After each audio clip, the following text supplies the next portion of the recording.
হুজুর, আপনি কি জানেন সূরা ইখলাস কখন পড়লে সাথে সাথে ফলাফল পাওয়া যায়? সূরা ইখলাসের ফজিলত ও মর্যাদা যে কত বেশি তা আমরা কম বেশি সবাই জানি, কিন্তু এই সূরাটি ঠিক কোন সময়ে কিভাবে পাঠ করলে মহান আল্লাহর পক্ষ থেকে অভাবনীয় বরকত ও উপকার পাওয়া যায় তা আমাদের অনেকেরই অজানা। সূরা ইখলাস সম্পর্কে রসূল সাল্লাল্লাহু আলাইহি ওয়াসাল্লাম বলেছেন, কোনো ব্যক্তি যদি মাত্র একবার সূরা ইখলাস পাঠ করে, মহান আল্লাহ তাআলা তার আমলনামায় 10 পারা কুরআন শরীফ পড়ার সওয়াব দান করেন। যে ব্যক্তি 3 বার এই সূরাটি পড়বে, আল্লাহ পাক রব্বুল আলামিন তাকে পূর্ণ এক খতম কুরআন পড়ার সওয়াব দান করবেন। আল্লাহ নবী আরও বলেছেন, যে ব্যক্তি ভালোবাসার সাথে 10 বার সূরা ইখলাস পড়বে, আল্লাহ তাআলা জান্নাতে তার জন্য একটি রাজপ্রাসাদ নির্মাণ করবেন। আর যদি 20 বার পড়ে, তবে তার জন্য 2টি প্রাসাদ নির্মাণ করা হবে। সূরা ইখলাসকে আল্লাহর রাসূল সাল্লাল্লাহু আলাইহি ওয়াসাল্লাম এবং তার সাহাবীরা কতটা ভালোবাসতেন তার একটি চমৎকার উদাহরণ হাদিসে রয়েছে। একবার এক সাহাবীকে রাসূলুল্লাহ সাল্লাল্লাহু আলাইহি ওয়াসাল্লাম একটি জামায়াতের ইমাম বানিয়ে পাঠালেন।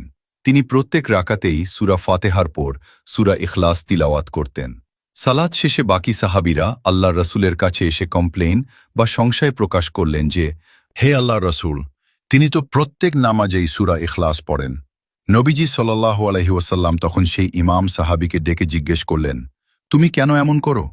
সাহাবী অত্যন্ত আবেগ জড়ানো কণ্ঠে উত্তর দিলেন, হে আল্লাহর রাসূল, আমি সূরা ইখলাসকে ভীষণ মহব্বত করি, একে আমি ভালোবাসি। তখন বিশ্বনবী সাল্লাল্লাহু আলাইহি ওয়াসাল্লাম মুচকি হেসে বললেন, এই সূরার প্রতি তোমার এই ভালোবাসাই তোমাকে জান্নাত পর্যন্ত পৌঁছে দেবে। সুবহানাল্লাহ। এখন প্রশ্ন হল, এই সূরাটি কখন পড়লে আমাদের মনের আশা দ্রুত পূরণ হবে? ভিডিওটি সম্পূর্ণ দেখা হলে কমেন্টে মাশাআল্লাহ বা আলহামদুলিল্লাহ লিখে শেয়ার করে অন্যদের শেখার সুযোগ করে দিবেন। আপনি ভাবতেও পারবেন না আপনার মাধ্যমে কত কোটি মানুষ এই আমলটি করবে, আর এর বিনিময়ে আপনি অসংখ্য নেকির অংশীদার হবেন ইনশাআল্লাহ। হাদিস দ্বারা প্রমাণিত যে জুমার দিন আসরের নামাজের পর থেকে মাগরিবের আগ পর্যন্ত সময়টা দোয়া কবুলের এক বিশেষ ও চমৎকার সময়। এই পবিত্র সময়ে আল্লাহ তাআলা বান্দার দোয়া ফিরিয়ে দেন না। তাই জুমার দিন আসরের সালাত শেষ করে মাগরিবের আজানের মধ্যবর্তী সময়ে এই আমলটি করুন। 1. প্রথমে পরম শ্রদ্ধায় কয়েকবার দুরুদ শরীফ পাঠ করে নিন। 2. এরপর অত্যন্ত মনোযোগ ও ইখলাসের সাথে 21 বার সূরা ইখলাস পাঠ করুন। 3. শেষে আবারও কয়েকবার দুরুদ শরীফ পড়ুন। আমলটি শেষ করে মহান আল্লাহর দরবারে 2 হাত তুলে চোখের পানি ফেলে দোয়া করুন।